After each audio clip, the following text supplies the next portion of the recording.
식으로 어머님들이 불안감을 조성하시는 경우들이 많아요. 어머님이나 아버님 중에 그런 기질을 갖고 계신 분들이 있어요. 어머님들 입으로 이거를 막 참지를 못하셔서 아이의 불안감을 이제 증폭시키시는 경우들이 많죠. 아이의 학습 상태를 정확하게 파악한다라는 것은 안녕하세요. 저는 목동에서 13년 동안 보입 컨설턴트로 일하고 있는 정고은입니다. 어머님들이나 아버님들이 아이한테 주는 영향이 한 50이고 나머지 50은 아이의 의지나 열정 또는 기질과 성격이라고 보는데, 사실 이 50에 해당하는 아이의 기질과 성격, 의지, 노력 이런 것도 어머님들이나 아버님들의 양육 환경에 영향을 받는 부분이 있어서 거의 한 7, 80까지 볼 수 있지 않을까 싶습니다. 제가 가까이서 지켜봤었던 거에 따르면 아이의 어떤 독립적 성향 또는 학습에 있어서의 스스로의 의지 같은 것을 키워주시는 게 굉장히 중요하고, 그건 확실히 뒤에서 지켜보시다가 서포트를 해주시는 양육 태도를 갖고 계신 어머님들의 아이들이 조금 더 장거리 레이스에 적합하다라는 느낌들을 조금 많이 받았습니다. 제가 가르쳤었던 학생들 어머님들이랑 통화를 해보거나 그러면 정말 신기할 정도로 공통적인 부분들이 어머님들이 생각보다 무심하다? 아니면 이제 무던하다라는 느낌을 받을 정도로 아이의 어떤 입시나 아니면 학업이나 이런 것들에 대해서 너무 적극적으로는 컨트롤을 하시려고 하거나 개입하려고 하시지 않는다는 느낌들을 조금 받았거든요. 좀 극단적인 경우는 어떤 경우도 있었냐면은 어머님 본인이 이해를 못하겠다. 그러니까 아이가 왜 이렇게 이 학교에 가고 싶어 하는지, 애가 왜 이렇게 밤늦게까지 불을 켜고 공부를 하는지에 대해서 본인 입장에선 좀 이해가 안 된다라고 하실 정도로 확실하게 제가 느꼈었던 느낌은 아이를 본인과 좀 분리를 명확하게 하신다라는 생각들을 조금 했었었고요. 그래서 사실 진짜 게임은 고등학교부터 시작이 되는 건데, 이 독립성이나 아이 스스로의 의지를 갖게 만드는 부분이 결국은 아이의 잠재력을 발휘시키는데 되게 중요한 요소다라는 생각을 굉장히 많이 했습니다. 당연하지만 유대감이 좋다. 제가 아무래도 가르치는 학생들은 중3 아이들 위주고, 중3이라는 시기 자체가 사춘기를 이제 막 지나고 아니면 늦는 경우는 아직까지 사춘기를 좀 겪고 있는 이런 경우들이 많거든요. 근데 얘기를 하다 보면은 참 안타까울 정도로 두 가지 유형인 게, 첫 번째는 아이랑 이제 소통이 잘 안 되시는 경우들인 거죠. 아이가 집에 와서 얘기를 하지 않는다. 그런 경우는 원래 성향상 말이 조금 없는 성향일 수도 있지만, 대부분 이제 집에서 커뮤니케이션이나 대화를 하려고 했을 때 아이 입장에서는 공격받는다는 느낌을 좀 많이 받는다던가, 부모님과 얘기를 했을 때 본인의 고민이 해소가 된다기보다는 좀 더 증폭된다는 느낌이 든다던가, 이랬을 때 대화를 피하게 되면서 소통에 문제가 생기시게 되는 경우가 많아요. 그러면 이제 아이의 상태를 어머님께서 바로 파악하실 수가 없기 때문에 제3자를 통해서 들으실 수밖에 없거든요. 그렇게 되면 어머님 입장에서도 지금 현재 아이의 상태를 정확하게 파악하기가 어렵고 바로바로 소통이 되는 게 아니다 보니까 빨리 개입을 해야 되시는 상황에서 개입을 못 하시는 경우도 있는 거죠. 반대적인 측면에서 부모님과 소통이 아직까지도 잘 되는 친구들, 그런 경우들은 확실히 학업에 있어서도 굉장히 효율성이 좋고, 부모님과의 소통이 잘 된다는 것 자체가 어느 정도 멘탈적으로 안정돼 있고 환경적으로도 아이가 공부에 조금 더 집중할 수 있는 상황이라는 거기 때문에, 그 유대감적인 부분에서 아무래도 어머님들이 좀 이것을 만들어 주셔야 되는 부분이 있어요. 그러니까 모든 시시콜콜한 대화를 다 한다는 건 절대 아니에요. 당연히 자기 세계가 생기기 시작하는 나이고, 그 전까지 엄마 아빠랑 사이가 굉장히 좋았어도 성격상 또는 기질상, 사춘기라는 시기상 옛날처럼 그렇게 대화를 한다는 건 아니지만, 좀 중요한 부분에 있어서는 대화를 할 사람이 우리 엄마 아빠다 라는 베이스 캠프 같은 게 좀 마련되어 있는 것 같은 느낌이 드는 애들이 많거든요. 학업이나 또는 학교의 진학 관련된 부분이나 이런 것들 정도는 당연히 얘기가 좀 나와야 되는데, 보통 아이의 마음을 모르겠다라고 하시는 경우들은 사실 그런 중요한 부분까지도 대화가 안 되는 것이기 때문에 그건 약간 문제가 되실 수가 있는 거죠. 그리고 그거는 사춘기 시절에 보편적인 건 아니다 라고 말씀을 드리고 싶어요. 그렇지 않은 친구들도 꽤 많거든요. 그래서 그런 부분에 있어서는 좀 중요한 얘기까지는 할 수 있는 상황을 만들어 주시는 게 중요하겠죠. 그런 어떤 환경이 결국 중3이나 고1 같은 데 구축이 되기 위해서는 초등학교 때나 사춘기가 막 시작이 되는 중학교 저학년, 이럴 때 이제 어머님이 아이랑 어떤 식의 관계를 형성하느냐, 또는 어릴 때부터 어떤 관계를 형성해 왔느냐가 이 중학교 사춘기 시절에 조금 빛을 발한다 라는 느낌들을 제가 굉장히 많이 받았습니다. 아이의 학습 상태를 정확하게 파악한다 라는 것은 대화도 물론 너무 중요하겠지만, 정기적으로 아이한테 관심을 가져주시는 것도 좀 굉장히 중요할 수는 있을 것 같아요. 예를 들어 수학 같은 경우는 단계별 학습이 좀 이루어져야 하는 파트이기 때문에 어느 개념 부분에 있어서 누수가 생기거나 그러면은 학년이 지나갔을 때 그것을 다시 되돌리시기가 좀 어렵거든요. 이런 것들은 어머님이 어떤 객관적인 판단 기준이나 정보를 가지시고 학습 상태를 계속 체크 체크를 주기적으로 해주시는 게 굉장히 중요한 거죠. 왜냐면 아이들 같은 경우는 뭐 학업에 관련된 얘기를 할 때는 특히나 감정적으로 얘기를 하게 되는 경우들이 많거든요. 하기가 싫다, 아니면 힘들다. 이제 아무래도 엄마한테는 감정 표현을 조금 많이 하기 때문에 그런 얘기를 듣고 학습의 계획을 잡으시거나 흔들리게 되시면은 또 우리가 이성적이고 객관적 판단을 못하기 때문에 학원 선생님들과 한 번씩 대화를 나눠보신다던가 정보를 기반으로 해서 아이의 숙제 상태 같은 걸 한번 보신다던가 해서 이런 부분들에 있어서는 어머님만의 기준을 갖고 시기에 따라서 정기적으로 체크를 해주시는 게 가장 좋을 것 같아요. 가장 1번으로 꼽는 게 불안감을 말씀을 드리거든요. 우선은 아이 자체가 기질적으로 예민하고 잔걱정이 많고 일어나지 않은 일에 굉장히 불안감을 느끼는 친구들이 많아요. 뭐 이런 거죠. 선생님, 제가 시험을 못 보면 어떡하죠? 뭐 이런 답 없는 고민들을 하는 경우들이 많아요. 시험을 못 보면 어떡하냐니, 아직 시험을 보질 않았는데 시험 보기 전까지 집중을 해서 열심히 공부하고 시험 결과에 따라서 우리가 얘기를 해야지 라고 하면 아이도 그걸 이제 모르는 바는 아닌데 순간적으로 불안감이 계속 올라오는 거죠. 그렇게 됐을 때 진짜 해야 되는 학업에 집중하지 못하는 경우가 많은데 왜 그럴까라고 보면 참 슬플 정도로 어머님이나 아버님 중에 그런 기질을 갖고 계신 분들이 있어요. 그러니까 뭐냐면 어머님 본인께서 일어나지 않은 일에 대한 불안감을 굉장히 느끼시는 경우 또 그것을 아이한테 숨기시지를 못하시는 거죠. 그래서 그렇게 되다 보니까 뭐 예를 들어 우리 이때 성적 안 나오면 어떡해, 그럼 너 이제 이 학교 못 쓰는 거잖아, 공부 좀 더 열심히 해야지, 이런 식으로 어머님들이 불안감을 조성하시는 경우들이 많아요. 그 다음에 이제 예를 들어 자기소개서 같은 걸 써서 저 같은 전문가가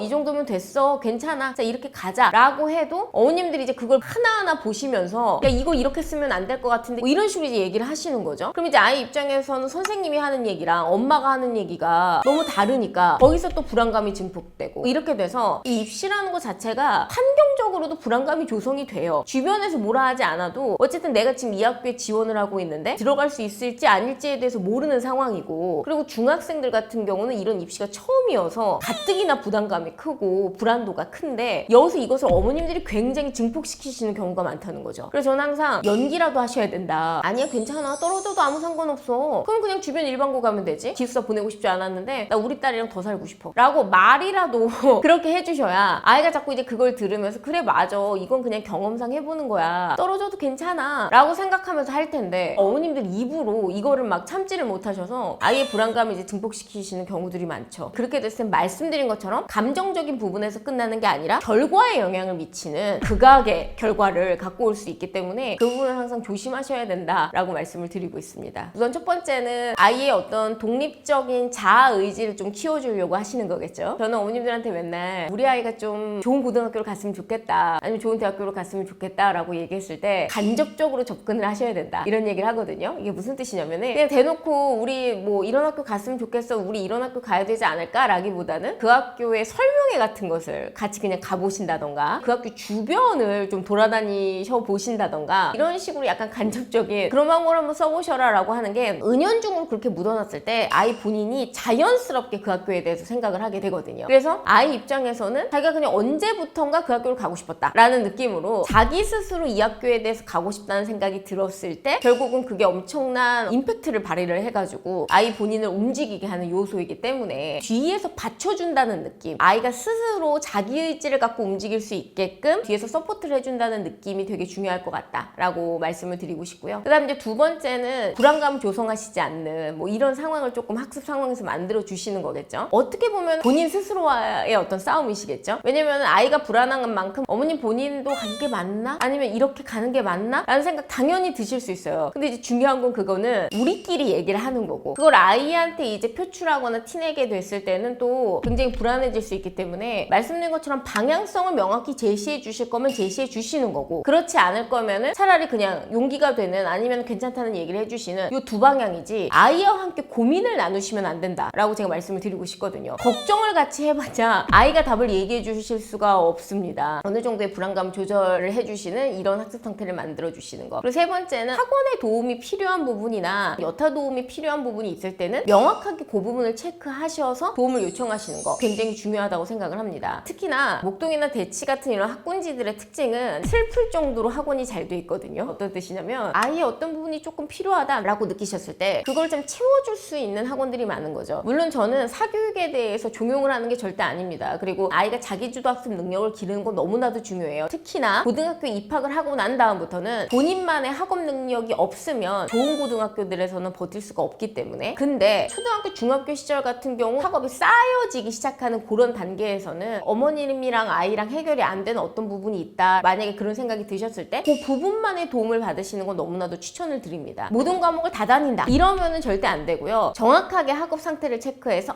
우리 아이는 수학 중에서도 기하, 도형 안에서도 어떤 부분이 조금 부족한 것 같아 라는 느낌이 들었을 때 거기에 해당하는 어떤 부분을 채우는 식으로 학업 상태를 체크해 주시는 것도 또 역시나 굉장히 중요할 것 같습니다. 하지 말아야 한다 라기보다는 아이의 약간 그런 성향이 위험할 수 있다 라고 말씀드리고 싶은 것 중에 하나가 칭찬이 좀 필수인 친구들이 있어요. 그러니까 예를 들어 어머님들이랑 가끔 이제 전화를 하다 보면은 저희 아이는 칭찬을 많이 들어야지 잘하는 아이예요 라는 얘기를 해주시거든요. 그러니까 칭찬은 고래도 춤추게 한다는 속담이 있을 정도로 칭찬을 들었을 때 못하는 사람은 없죠. 그거는 아이의 특성이 아니에요. 그거는 모든 사람의 특성이거든요. 근데 이제 그런 얘기를 하시는 건 그 아이가 외부 자극에 있어서의 민감도가 굉장히 높다는 뜻이죠. 특히나 어떤 외부 자극이냐면 부정적 외부 자극에 대한 민감도가 되게 높은 거죠. 그러니까 예를 들어 아이가 어떤 코멘트를 듣거나 부정적 지적을 들었을 때 그냥 나 안 해버릴래 이런 식으로 나온다던가 하시니 아마 어머니 입장에서는 그 부정적 얘기를 최대한 안 들려주시게끔 좋은 얘기를 자꾸 많이 들려달라고 얘기를 하시는 것 같은데, 사실 그게 먹히는 단계가 제가 봤을 땐 초등학교고요. 길게 봐봤자 중학교까지입니다. 제 영상을 보고 계신 대부분의 어머님들은 학부모이실 거고요. 학부모님들의 사실상 가장 큰 목적은 대입에 있으실 거라고 생각을 합니다. 그런 상황에서 결국은 고등학교 때 우리가 뭔가 포텐셜을 확 하고 보여주는 게 중요한데, 고등학교 시절을 잘 보내기 위해서 가장 중요한 게 외부 자극에 대한 민감도를 좀 떨어뜨려 놓는 거거든요. 왜냐면 경쟁 상대는 전국구 학생들일 건데 아이가 어떤 상황에 처했을 때 매번 칭찬만 들을 수는 없습니다. 그리고 만약에 아이가 매번 칭찬만 듣는 상황이라고 하면 오히려 환경을 바꿔주셔야 돼요. 그럼 그건 그 아이가 그 안에서 발전을 할 수 없다는 뜻이거든요. 어쨌든 아이한테 부정적 자극을 자꾸 주라는 말씀이 아니라 그런 자극을 아이가 받고 왔을 때 그거를 최대한 잘 소화할 수 있게끔 집에서 치열업을 해주셔야 되거든요. 그러니까 예를 들어 아이가 부정적 코멘트를 받고 와서 엄마 나 그냥 안 할래, 오늘 선생님이 나 너무 못한대, 나 이거 못할 것 같아 라고 얘기했을 때 그건 아마 선생님이 이런 의미 때문에 하신 걸 거야, 너 자체가 잘못됐거나 이상했다는 뜻은 당연히 아닐 거야, 우리가 지금 해야 될 거는 이 부족한 부분을 어떻게 채워야 될지에 대해서 고민해야 될 것 같아, 지금 너무 감정적으로 생각하는 게 아닐까라는 식으로 자꾸 좀 주의 환기를 해주시고 아이가 그 부정적 자극을 잘 딛고 일어날 생각을 하게끔 해주셔야 되는데, 요즘 어머님들을 보면 아예 그 상황을 목도하는 것 자체를 피하게끔 아이를 스트레스에 몰아넣을 수 있는 상황 자체를 자꾸 피하려고 하시는 것 같다 라는 느낌을 조금 받기는 합니다. 여러분 좀 안타깝기는 하죠. 왜냐면 결국은 그것을 이겨내고 버팀으로써 발전을 하게 되는 경우들이 너무 많은데, 실패 상황이나 부정적 상황이나 아이가 감정적으로 디프레션 되는 상황 자체를 자꾸 피하려고 하시다 보니까 조금 더 발전될 수 있는 아이가 그 상태에서 침잠이 되거나 이런 경우들을 저도 조금 많이 보는 것 같습니다. 아마 그건 당연하지만 고등학교에 가서는 또는 대학교에 가서도 사회생활을 하게 됐을 때도 절대 그런 환경만 만들어질 수가 없을 것이기 때문에 그런 부분을 또 하나 말씀을 드리고 싶습니다. 사실 저도 어머님들을 만나면서 공부라는 게 여러모로 어떻게 하기가 어려운 부분이라는 생각을 진짜 많이 합니다. 제가 이제 가까이에서 공부를 잘하는 친구들, 어느 정도 학업 역량이 있는 친구들을 만나면서 느꼈었던 거는, 공부라는 것도 결국은 자기 동기부여로서 시작을 해야지만 뭐든지 의미가 있다라는 생각들을 되게 많이 하게 됐거든요. 어쨌든 그것을 만들어주시는 것도 학부모님들의 역할일 수도 있겠지만 아이 스스로의 동기부여로서 공부를 해야지 이게 장기간으로 지속될 수도 있고 아이도 하면서도 조금이라도 덜 힘들 수 있다는 거. 뭔가 이 씨름하시는 상황에 처해 계시는 학부모님들이 많을 것 같은데, 장기적 관점으로 보시고 조금 더 긴 플랜을 짜보셔라 라고 말씀을 조금 드리고 싶습니다.